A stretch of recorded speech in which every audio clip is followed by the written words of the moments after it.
Senador. Bom dia, senador Marcos Pontes, obrigado.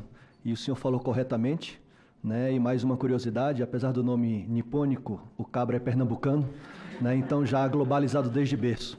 Quero cumprimentar aqui também o senador Marcos Rogério, não é? Em nome de quem cumprimento todos os que estão presentes, nos assistindo presencialmente, e aqueles que estão também online nos canais oficiais da TV Senado. Cumprimento os membros dessa mesa, né? Em nome da colega e amiga Natália, não é? E de todas as mulheres aqui presentes que debatem fortemente, não é? Esse tema que é tão precioso para nós neste momento.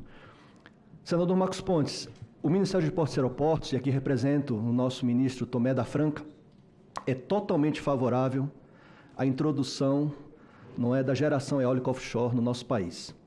E por quê? Faço agora, com permissão, não é, da Roberta, utilizando as suas palavras.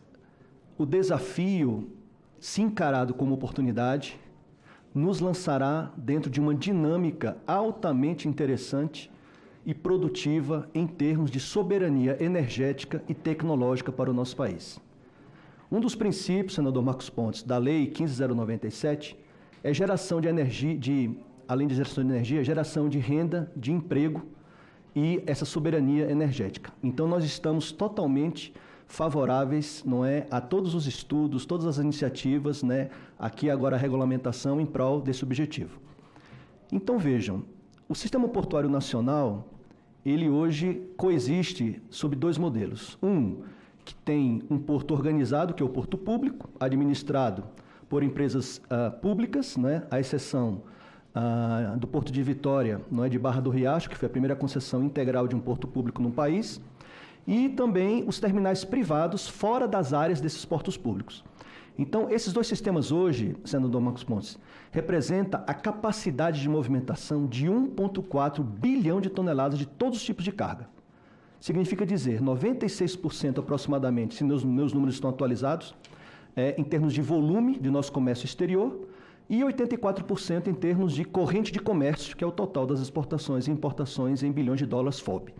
Pois bem, esse sistema portuário, ele também já está discutindo e se preparando para receber projetos de eólicas offshore. Hoje nós temos portos e terminais que já possuem turbinas onshore, que possuem células fotovoltaicas, que estão trabalhando a questão do hidrogênio verde, que estão trabalhando a questão dos data centers, ou seja, tudo isso significa o quê? Um novo horizonte de desenvolvimento para o país e para o sistema de logística, de indústria e de energia que nós temos.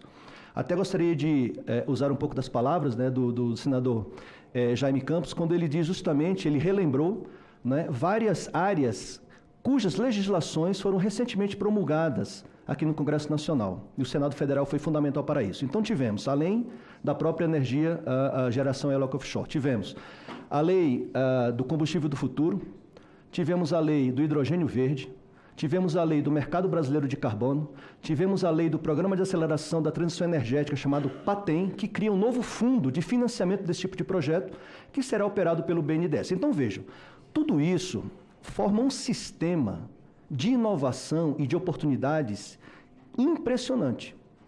Então, se a primeira turbina vai começar a gerar energia daqui a 8, 10 anos, a discussão é agora. Nós, do setor portuário, estamos habituados a trabalharmos o futuro, senador Marcos Pontes.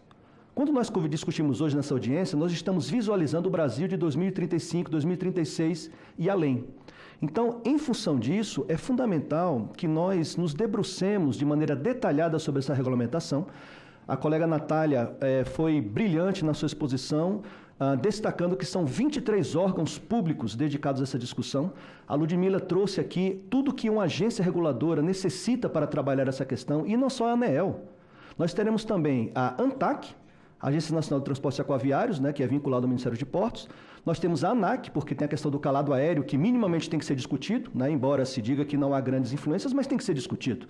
Então, sabe-se lá, né, que tipo de interferência poderá advir. Então, tudo isso demonstra o seguinte: a sociedade brasileira, e aqui nós temos o setor privado representado, temos o meu amigo aqui, né, o doutor Marcelo representando a Eólicas, né, a Roberta representando aqui o Conselho Global, que vai criar essa coalizão em prol dessa discussão. Temos que estar juntos, irmanados em prol desse desenvolvimento. Então, o que é que nós podemos dizer de imediato? Se nós conseguirmos criar esse ambiente, não é, que eu diria até um adjetivo bem diferente, simbiótico, de criação de inovação e de investimento, nós teremos ultrapassado essa primeira, digamos assim, impedância, essa primeira onda, não é, que é a daquela incerteza sobre, puxa vida, que desafio é esse? Será que estamos preparados? E eu concordo plenamente com o senador Marcos Rogério, senador, quando o senhor diz assim, mas veja, o que é que nós temos hoje que nos permitiria, ao invés de continuar investindo em energia hidráulica, de energia solar, de energia de tecnologias consolidadas, por que tratar desse tipo de tecnologia nova, de alto risco, de alto custo? Isso é típico da inovação. Toda inovação passa por esse processo. Não é? Então, nós temos que pensar, digamos assim, mais a longo prazo no seguinte sentido. Vamos desenvolver nossa cadeia produtiva, né, todas as partes, e aqui eu faço uma ressalva fundamental para a indústria naval brasileira. Não é? Além da questão portuária, né, afinal de contas, esses parques eólicos do futuro terão que ter uma base em terra, teremos que discutir o nosso modelo, não é, hoje utilizado, de navegação de apoio marítimo, que é aquela navegação que permite as embarcações suprirem, né, hoje as plataformas de exploração de petróleo e gás. Para o senhor ter uma ideia, senador Marcos Pontes, a nossa atual lei de ordenamento do transporte aquaviário, muito bem citada pelo almirante, não é, Silvio Luiz, ela restringe, não é, esse conceito, essa definição de apoio marítimo, não é, de navegação de apoio marítimo, a questão da pesquisa e da lavra de hidrocarbonetos e minerais. Não se fala desse tipo de navegação para atender um parque eólico offshore. Então, uma pergunta que nós nos colocamos no Ministério de Portos é, afinal, teremos também que mudar essa lei ou um entendimento mais ampliado poderá ser feito mesmo sem alteração legal? Por uma questão de segurança jurídica, essa segunda opção me parece, digamos assim, um pouco mais distanciada, porque o investidor que vai aplicar bilhões de dólares, ele quer ter certeza do que ele está fazendo não será questionado em nenhum tipo de fórum ou meio, não é, ou poder constituído. Então, além da questão portuária, de infraestrutura, de logística, imagine, senador Marcos Pontes, uma pá de mais de 120 metros não tem caminhão, estrada, rodovia que consiga transportar um negócio desse. Então tem que ser feito na área portuária ou próximo à área portuária. Ou seja, o conceito de porto-indústria será muito desenvolvido no Brasil, porque nós teremos partes importantes desse processo produtivo, e aqui eu faço menção ao meu colega do MDIC, né, casa pela qual eu tenho maior apreço, porque lá também trabalhei, de que nós teremos que desenvolver toda essa tecnologia, todo esse desafio que é a oportunidade, com conteúdo local. No começo poderemos importar? Sim, claro, faz parte. Agora, a curva de aprendizado tem que ser rápida. Então, ao mesmo tempo que estamos importando partes, peças e componentes, embarcações, e as embarcações são complexas, CSOV, SOV, enfim, WTIV, são embarcações que hoje o Brasil não dispõe. Para o senhor ter uma ideia, eu visitei um armador que tem embarcações para fazer dragagem portuária. Ele disse, Tetsu, se o Brasil quiser afretar uma embarcação minha para a eólica offshore, ele vai entrar numa fila que hoje já tem 4 anos de espera.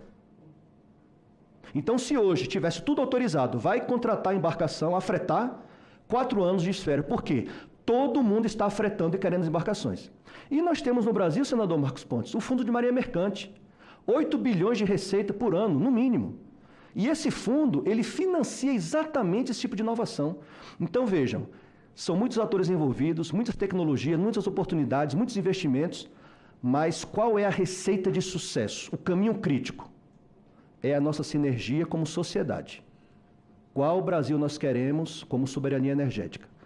E aqui concluo minha brevíssima explanação dizendo o seguinte, como cidadão brasileiro, servidor público de carreira, né, da carreira de analista de infraestrutura, engenheiro mecânico, se eu tivesse que recomeçar minha carreira hoje, senador Marcos Rogério, eu iria trabalhar com a eólica offshore, sem sombra de dúvida. Agradeço a atenção, fico à disposição para perguntas. Obrigado. Certo, muito obrigado, doutor Tetsu Koike, diretor do Programa de Políticas Setoriais, Planejamento e Inovação do Secretário Executivo do Ministério de Portos e Aeroportos. Na sequência, eu passo a palavra ao doutor Arthur Boareto, coordenador geral de Finanças Verdes do Ministério de Desenvolvimento, Indústria, Comércio e Serviços, MEDIC. Por favor, por 10 minutos.